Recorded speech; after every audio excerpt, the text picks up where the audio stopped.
Okay, we're going to take a look at this program called Plant Studio. It's an older program that is being offered for free on the company website.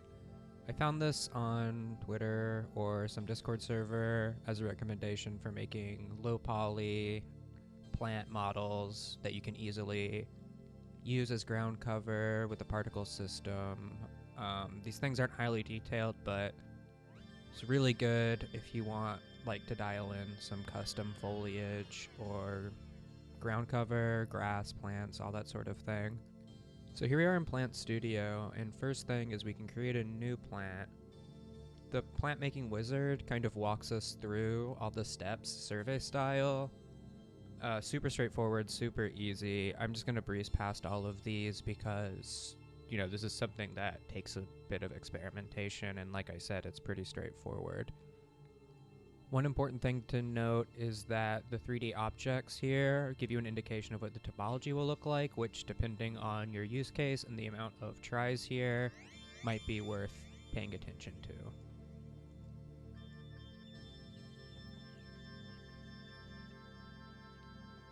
So at this final window, we have our plant. We have a little turntable view we can do, or we can randomize, which will change the seed for the plant. But we're going to go ahead and call this good. So at this point, we can export as an OBJ.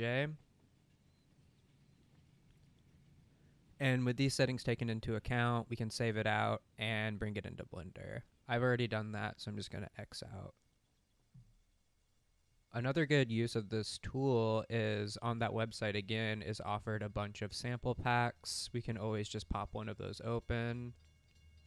Let's go with wildflower, something like that. And even with these preset ones, you can go up here into plant and randomize, and your selection will be randomized, which again is a good thing for making variants. If you're making like a group of the same type of plants, having some differences, it's really easy to just set here. So let's hop into Blender and show you what happens right on import. Okay, so we're just going to go ahead and import our plant. And you can see it comes in pretty big, so we're just going to scale it down to about 100th.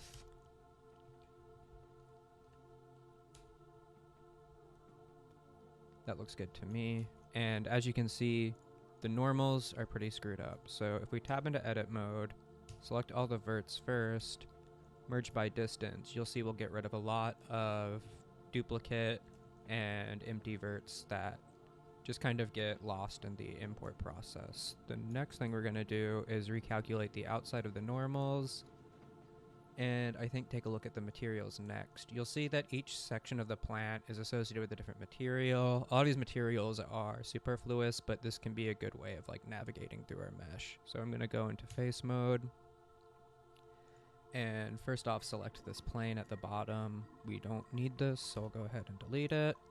And then next, since these leaves have infinitely thin geometry with no, backs of the model, I'm just going to go ahead and select these, assign them to a new vertex group, and with the solidify modifier, give them a little bit of thickness. That's going to contribute to helping me out when we get to the material phase and bring this down.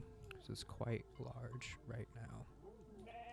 At this point, we can shade smooth, and you can see things look, for a model like this, pretty good, and we achieved this pretty quickly. So I already went ahead and took care of all the materials and stuff in another scene. I'm going to pop that open and just show you what I did.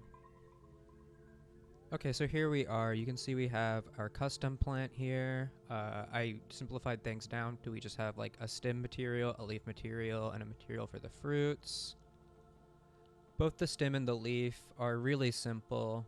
The only real difference is just adding this Fresnel network, going into the roughness, and changing the base color. That's the same for the leaf and the stem. The fruit is also the same. I also brought in some of the plants from the sample packs, and these are largely the same. The only difference here is for some of the petals, I added a little bit of subsurface. And the scene also has an HDRI for lighting. So you can see here, this is like a really good simple solution, and it's free for getting really low poly plant models that look decent and are easy to randomize and generate a lot of variety.